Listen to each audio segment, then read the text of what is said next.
Part 3. You will hear two psychology students discussing the effects of the order in which the children in a family are born.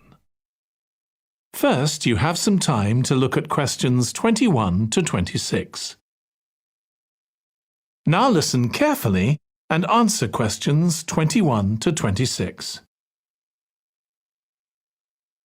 Ed, how are you getting on with the reading for our presentation next week? Well, okay, Ruth, but there's so much of it. I know. I hadn't realised birth order was such a popular area of research. But the stuff on birth order and personality is mostly unreliable. From what I've been reading, a lot of the claims about how your position in the family determines certain personality traits are just stereotypes, with no robust evidence to support them. OK, but that's an interesting point. We could start by outlining what previous research has shown. There are studies going back over 100 years. Yeah, so we could just run through some of the typical traits. Like the consensus seems to be that oldest children are generally less well-adjusted because they never get over the arrival of a younger sibling. Right, but on a positive note, some studies claim that they were thought to be good at nurturing. Certainly in the past, when people had large families, they would have been expected to look after the younger ones. There isn't such a clear picture for middle children, but one trait that a lot of the studies mention is that they are easier to get on with than older or younger siblings. Generally eager to please and helpful, although that's certainly not accurate as far as my family goes.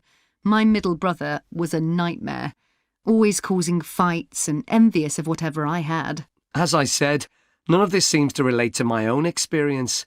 I'm the youngest in my family, and I don't recognise myself in any of the studies I've read about. I'm supposed to have been a sociable and confident child who made friends easily, but I was actually terribly shy. Really? That's funny. There have been hundreds of studies on twins, but mostly about nurture versus nature. There was one on personality which said that a twin is likely to be quite shy in social situations because they always have their twin around to depend on for support. My cousins were like that when they were small. They were only interested in each other and found it hard to engage with other kids. They're fine now, though. Only children have had a really bad press. A lot of studies have branded them as loners who think the world revolves around them because they've never had to fight for their parents' attention. That does seem a bit harsh. One category I hadn't considered before was children with much older siblings. A couple of studies mentioned that these children grow up more quickly and are expected to do basic things for themselves, like getting dressed. I can see how that might be true, although I expect they're sometimes the exact opposite, playing the baby role and clamouring for special treatment. Before you hear the rest of the discussion, you have some time to look at questions 27 to 30. Now listen and answer questions 27 to 30. What was the problem with most of these studies, do you think? I think it was because, in a lot of cases, data was collected from only one sibling per family, who rated him or herself and his or her siblings at the same time. Some of the old research into the relationship between birth order and academic achievement has been proved to be accurate, though. Performances in intelligence tests declined slightly from the eldest child to his or her younger siblings. This has been proved in lots of recent studies. Yes, although what many of them didn't take into consideration was family size. The more siblings there are, the likelier the family is to have a low socio-economic status, which can also account for differences between siblings in academic performance. The oldest boy might be given more opportunities than his younger sisters, for example. Exactly. But the main reason for the marginally higher academic performance of oldest children is quite surprising, I think. It's not only that they benefit intellectually from extra attention at a young age, which is what I would have expected. It's that they benefit from being teachers for their younger siblings by verbalising processes. Right. And this gives them status and confidence, which again contributes in a small way to better performance. So, would you say sibling rivalry has been a useful thing for you? I think so. My younger brother was incredibly annoying, and we fought a lot. But I think this has made me a stronger person. I know how to defend myself. We had some terrible arguments, and I would have died rather than apologise to him. But we had to put up with each other, and most of the time we coexisted amicably enough. Yes, my situation was pretty similar. But I don't think having two older brothers made me any less selfish. I was never prepared to let my brothers use any of my stuff. That's perfectly normal, whereas sometimes... That is the end of part 3. You now have 30 seconds to check your answers to part 3. Part 4. You will hear a student giving a presentation about a type of tree known as the eucalyptus, which is common in Australia. First, you have some time to look at questions 31 to 40. Now listen carefully and answer questions 31 to 40. Today, I'm going to talk about the eucalyptus tree. This is a very common tree here in Australia, where it's also sometimes called the gum tree. First, I'm going to talk about why it's important. Then I'm going to describe some problems it faces at present. Right, well, the eucalyptus tree is an important tree for lots of reasons.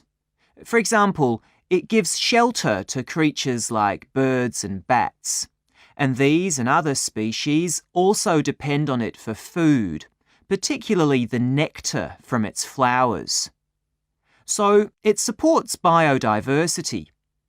It's useful to us humans too, because we can kill germs with a disinfectant made from oil extracted from eucalyptus leaves. The eucalyptus grows all over Australia, and the trees can live for up to 400 years. So it's alarming that all across the country, numbers of eucalyptus are falling because the trees are dying off prematurely. So what are the reasons for this? One possible reason is disease. As far back as the 1970s, the trees started getting a disease called mundula yellows. The tree's leaves would gradually turn yellow, then the tree would die. It wasn't until 2004 that they found the cause of the problem was lime, or calcium hydroxide, to give it its proper chemical name, which was being used in the construction of roads. The lime was being washed away into the ground and affecting the roots of the eucalyptus trees nearby. What it was doing was preventing the trees from sucking up the iron they needed for healthy growth. When this was injected back into the affected trees, they immediately recovered.